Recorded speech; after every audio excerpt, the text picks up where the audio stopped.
काही प्रसंगी माझे दिवंगत मायबाप, काकू काका, तसेच आजवरच्या माझ्या प्रवासात येण्यासाठी माझ्या जीवनात मला मुलाचं मार्गदर्शन केलं, सहकार्य केलं, वेळोवेळी काय असेल ती चांगली दिशा दिली. अशा वैयक्तिक, कौटुंबिक, सामाजिक जीवनासह मराठा सेवा संघातीलही काही माझे सहकारी आज नाही, त्या सर्वांचं विशेषतः शिवराज महाराज, जमिनी कडू, रामभाऊ बळी आणि सहकारी यांचे पुण्य स्मरण करतो. आज 4 जानेवारी हा लुई ब्रेल यांचाही जन्मदिवस आहे, त्यांची जयंती असते. लुई ब्रेलनी जन्मजात अंधांना एक दृष्टी मिळावी अशा पद्धतीची ब्रेल लिपी शोधून त्यांना एक दृष्टी दिली. आतापर्यंत इंद्रजित भालेराव यांनी ज्या पुस्तकाचा इथे आढावा घेत असताना मराठा सेवा संघाच्या कामाचा काही इथे उल्लेख केला, मराठा सेवा संघाने मी स्वतः काही केलं नाही, भूल जे तुकाराम महाराजांचा उल्लेख केला, मला पुन्हा विलास लांडे साहेबांनी विना दिला. फोडिले भांडार धन्याचा हा माल, मी तो एक हमाल भार आहे. हा एक हमाल म्हणून मराठा सेवा संघाच्या माध्यमातून आपण जे काही काम केलं ते अत्यंत व्यापक आहे. लुई ब्रेलच्या ऐवजी आपल्याला जास्त खडतर काम होतं म्हणलं तरी हरकत नाही, कारण की जे आपण डोळे असूनही आंधळे झालेल्यांना एक दिव्य दृष्टी देण्याचं महत्त्वाचं काम केलं. त्यासाठी आपल्या सर्वांचं मी मनपूर्वक स्वागत करतो. आज माझं इथे जो काही हा अमृत महोत्सव साजरा करण्यासाठी मराठा सेवा संघाने सर्व सहकाऱ्यांनी पुढाकार घेतला, त्याबद्दल सर्वांचं मनपूर्वक सुरुवातीलाच मी आभार व्यक्त करून या कार्यक्रमासाठी जाणीवपूर्वक सर्वांचं एकच मत होतं की हा जर सत्कार करायचा असेल, कार्यक्रम करायचा असेल, मागच्या वर्षी ठरला होता त्यावेळेसही सर्वांचं म्हणणं होतं की एकमेव गडकरी साहेब पाहिजे, आणि म्हणून आजच्या या कार्यक्रमाला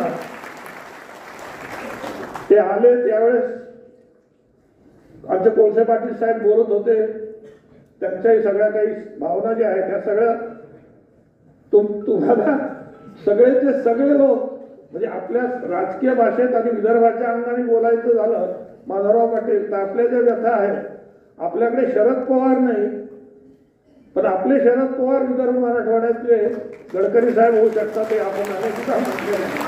आणि त्यामुळे त्या विकासाच्या अंगाने जशा अनेकांच्या आपल्याकडून काही अपेक्षा आहेत, तशाच सामाजिक समरसतेच्या अंगाने का होईना, एकात्मतेच्या अंगाने का होईना, तुमच्यावरती एक जबाबदारी येऊन पडली असं का म्हणायला स्वागतात. त्याच्यामुळे आम्ही सर्वजण आपल्यावर प्रेम करतो. असे माझे एक अत्यंत जिव्हाळ्याचे कौटुंबिक संबंध असलेले माननीय मंत्री नितीन गडकरी साहेब, माझ्या या मराठा सेवा संघाच्या वाटचालीमध्ये वेळोवेळी ज्यांनी मला सहकार्य केलेलं आहे ते माधवराव पाटील शेळगावकर, माझे पितृतुल्य बीजी कोळसे पाटील सर, जाणीवपूर्वक कर्नाटकामध्ये त्यांच्या माध्यमातून खूप मोठा मराठ्यांच्या इतिहासाचं संशोधन, शहाजी महाराजांच्या स्मारकाचं, शहाजीराजेंचे पहिले पुत्र किंवा शिवाजी महाराजांचे मोठे बंधू, या सर्वांचं काम मोठं त्यांनी चालू केलेलं आहे.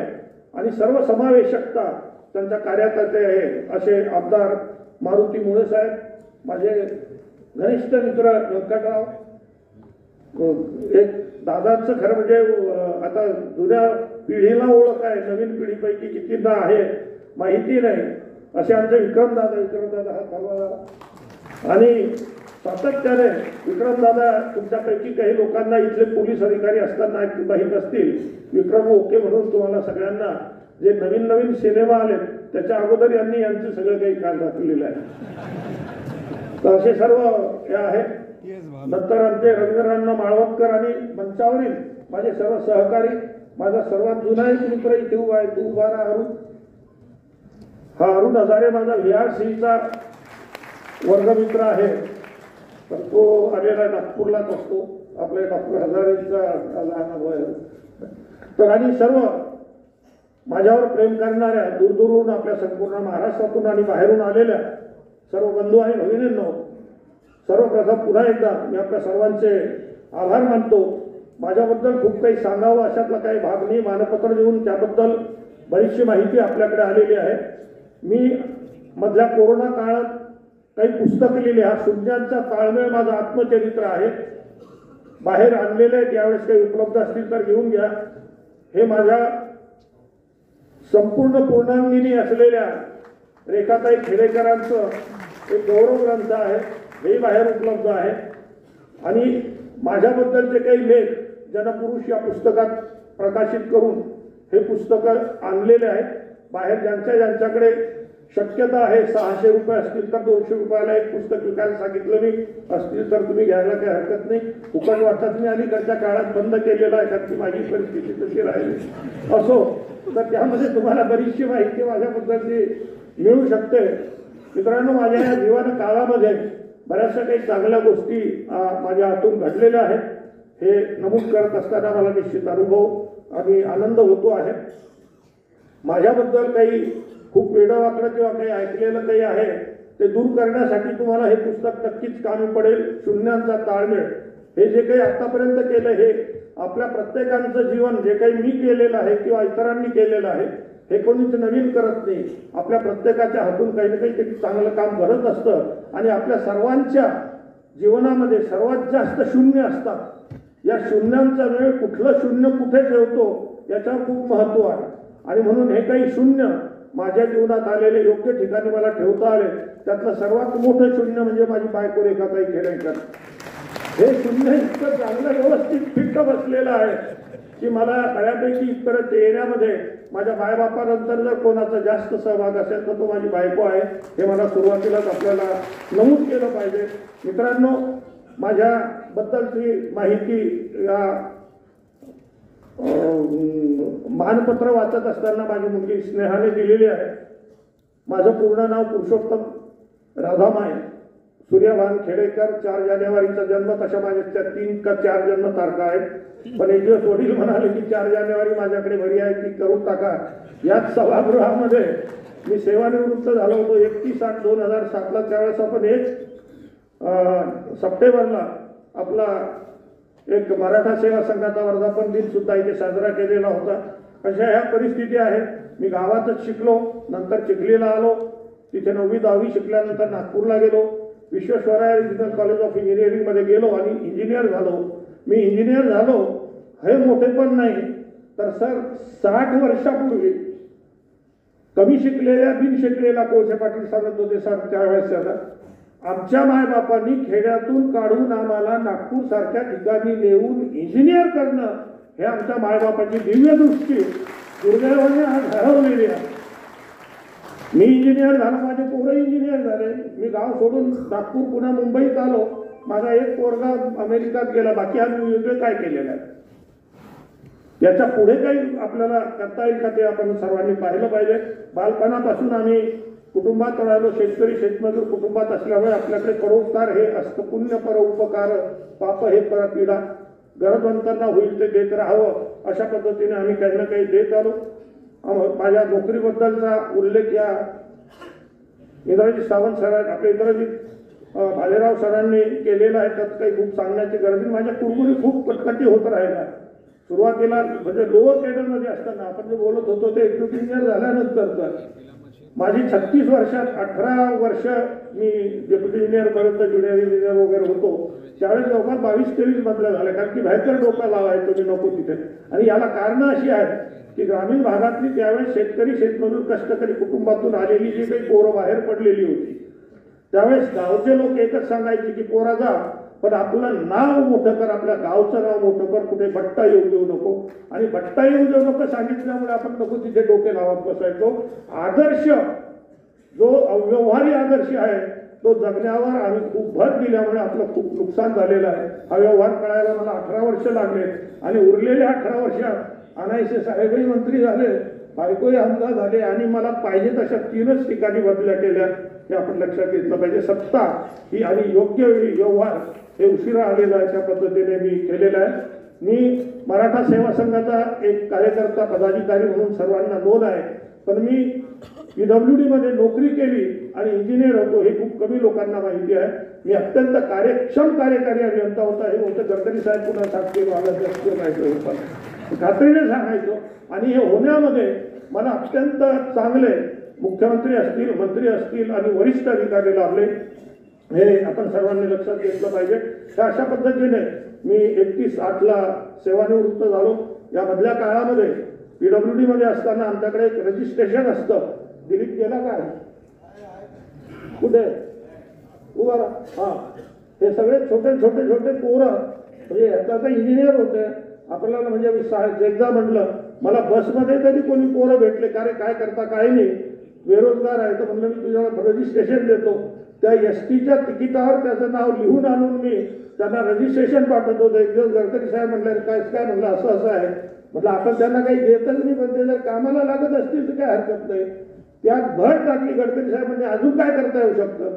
म्हटलं आमच्या विदर्भात, आपल्या विदर्भात आणि अमरावती विभागात तोपर्यंत वर्ग 1चा एकही ठेकेदार नव्हता आणि कामं निघायचे, बाहेरून यायचे. म्हटलं आपले 10-20 लोक असे आहेत की ज्यांची मी गॅरंटी घेतो. साहेबांनी आमच्या चीफ इंजिनियरला सांगितलं खेडेकरचा प्रस्ताव येईल, त्याच्यावर तुम्ही स्पष्ट लिहा की हे मला मंजूर नाही, पण मंत्रालयात रिकामा म्हणून पाठवा आणि तुम्ही ती स्पेशल केस म्हणून 11 लोकांना आपण त्यांना रजिस्ट्रेशन दिले. तर अशा बेरोजगार खेळणाऱ्या पोरांना मी कुठल्याही त्यांच्या डॉक्युमेंट शिवाय त्यांना घरपोच रजिस्ट्रेशन पाठवलं. अमिताभ बच्चनने गेल्या 25 वर्षात जेवढे करोडपती केले नसतील त्याच्यापेक्षा जास्त करोडपती या आपण लक्षात घेतलं. हे का करू शकलो तर हे मी नाही तर माझ्या पाठीमागे जसं कोणी आपण सांगतो इतिहास, तसं तत्कालीन माझे मंत्री, मुख्यमंत्री मग सांगितलं या सर्वांचा मोठा सहभाग आहे. आणि त्यामुळे या अंगाने माझं हे एक लाईफ होतं. दुसरं माझं कौटुंबिक जीवन, माझी बायको तुम्ही पाहताच आहात, सर्वांना कल्पना आहे. आमचं लग्न झालं.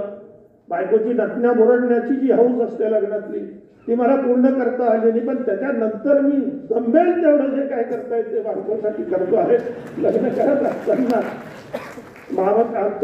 माझी लग्नाच्या वेळेस एकच अट होती, धर्म, जात, पात काही नव्हतं, फक्त एक चांगली शिकलेली असावी, समंजस असावी आणि माझ्या गावातल्या लोकांना गावात सारख्या वागवणारी आणि शहरात आल्यानंतर शहरासारखी वागणारी अशी असावी. सकाळी त्यावेळेस आमच्या गावात ते काही संडास नसायचे, त्यामुळे तांबे घेऊन जावं लागायचे. म्हणून मी पहिलं सांगितलं की जी तांबे घेऊन सकाळी 5:30 वाजता जाईल ती बाय तुम्हाला आणि उच्च शिक्षित पाहिजे. निर्मल कुमार तुमचं ते पाहिल्यावर हा सगळा भाग आहे. आणि मग लग्नात रजिस्टर लग्न करायचं होतं, परंतु रजिस्टर लग्न करायला कोणी तयार होत नव्हते. आता माधवराव पाटील सांगितलं त्यावेळेस आपल्या इकडचे तर शेत्या विकू पण लग्न करणार नाही. आणि मी त्यावेळेस MPSC पास अधिकारी होतो आणि स्मार्ट होतो मी दिसायला. आता थोडं हे सोडून जातो राहायचो. आणि हा थँक्यू. असं असतानाही रजिस्टर मॅरेज करायचं म्हणतो. वडलोपार्जित 40-50 एकर शेती आहे, ते काय चांगलं आहे. ज्या अर्थी असं म्हणतो त्या अर्थी काहीतरी खोट असली पाहिजे म्हणून पाटील देशमुखांनी माझी बदनामी केली. आणि महाराष्ट्रात सांगितलं की याला कोणी पोरगी देऊ नका म्हणून मला मध्य प्रदेशात त्यावेळेस आता रायपूर जावं लागलं. आणि अर्धवट होकार घेऊन मी एक बाजूतर्फी लग्न केलं आणि कपडे नवीन बदलणार नाही, काहीच नाही, असंच असं जाईल. आज मी कितीतरी चांगला तुमच्या समोर घेतलं पाहिजे. तर हे सगळं झाल्यानंतर सगळं काही झालेलं आहे. मला 3 मुलं आहेत, ते असतील इथे. तर बघा, स्वप्नील आहे का बाजू? माझा मोठा मुलगा स्वप्नील तो अमेरिकात गेला. एवढा आमच्या घराकडे दुर्लक्ष वगैरे काही झालेलं नाही. तो 10वी-12वीला मेरिट आला, स्वतःच्या बळावर अमेरिकात गेला आणि गेले 22 वर्ष तो ब्लूमबर्गमध्ये नोकरी करतोय, अत्यंत चांगला आहे. दुसरा तिथे तो छत्रपती फाउंडेशन चालवतो, बऱ्याचशा काही कामधंदे करतो. दुसरा सौरभ आहे, तो बहुतेक ओळखीचा असेल, आहे का? ये कसं असलं तरी असले तर पाहू काही. हा सौरभ आहे, संभाजी ब्रिगेडचं काम करतो, त्याचं लग्न झालेलं आहे. पहिला जो आहे स्वप्नील, तो नाही सापडलं काय? स्वप्नील तो अविवाहित आहे. मी त्याला बऱ्याचदा सांगितलं की एकटंच राहायचं असेल तर अमेरिकेत राहिल्यापेक्षा आपल्या इकडे आहे. कारण की एकट्याला आपल्या भारतात जेवढे चांगले चान्सेस आहेत तेवढे तिकडे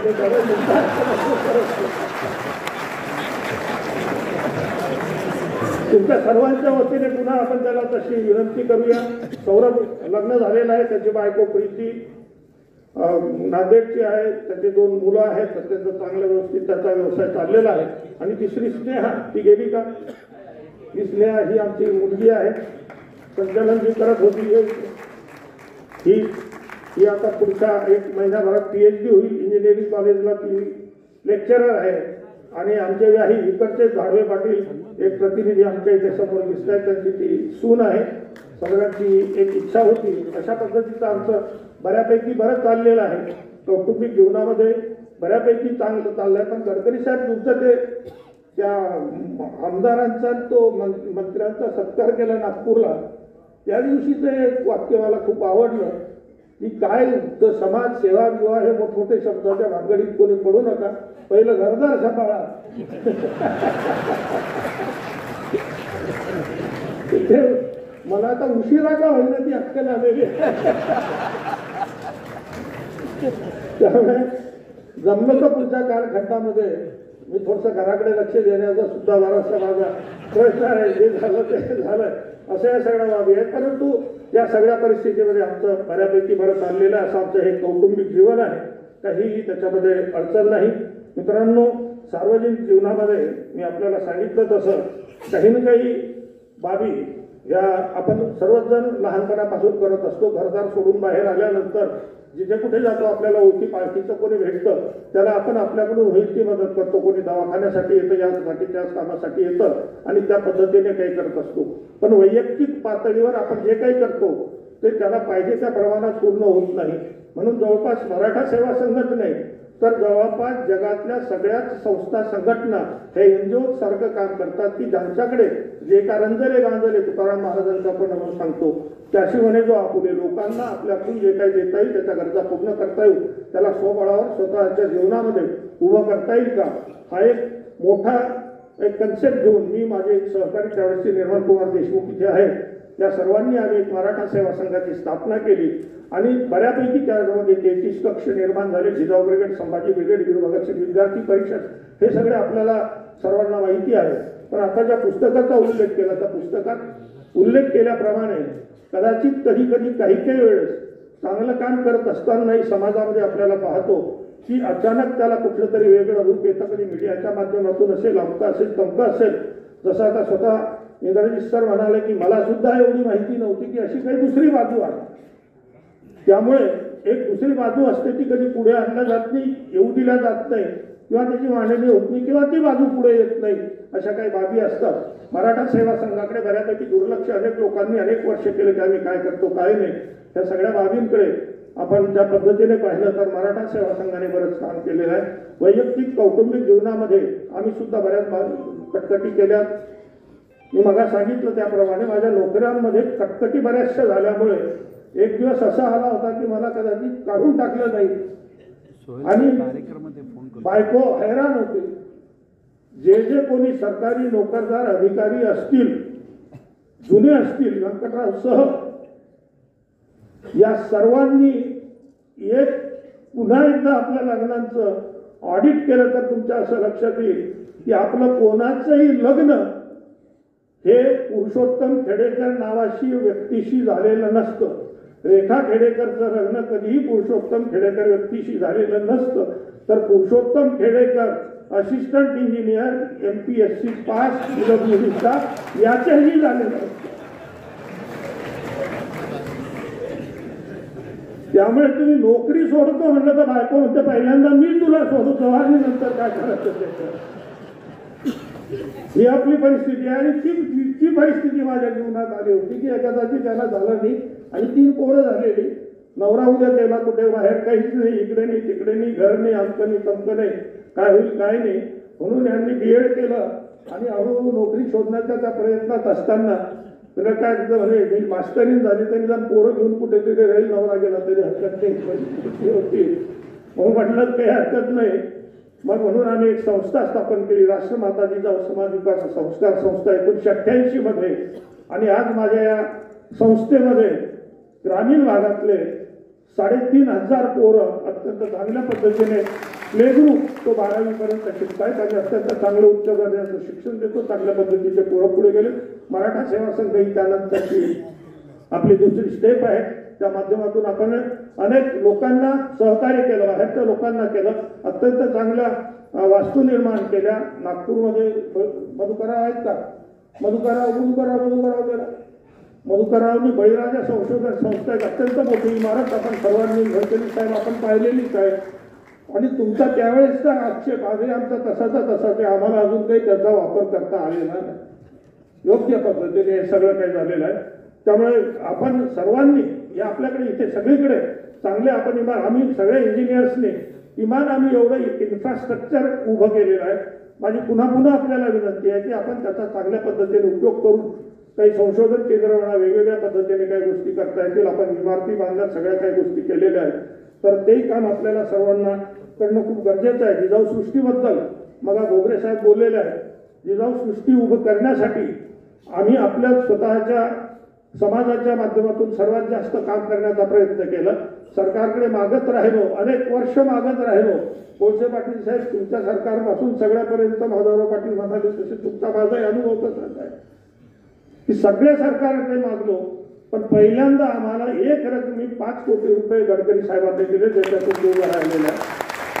त्यांनी 5 कोटी सांगितले, आमचं इस्टिमेट 4 कोटीच गेलं. त्यामुळे पुन्हा कडू साहेबांना त्यांच्या शिवाय खावं लागलं की तुम्हाला आम्ही 5 कोटी देत होतो ते 4 कोटी, म्हणजे देणारा देतो पण आपल्या जवळ फाटल्या. त्याच्यानंतर आम्हाला चालू वर्षी 55 कोटी रुपये जे दिले ते सुद्धा मागच्या सरकारने दिले आणि आपल्या सुधीर भाऊंनी दिले. वाजवणं काय एवढं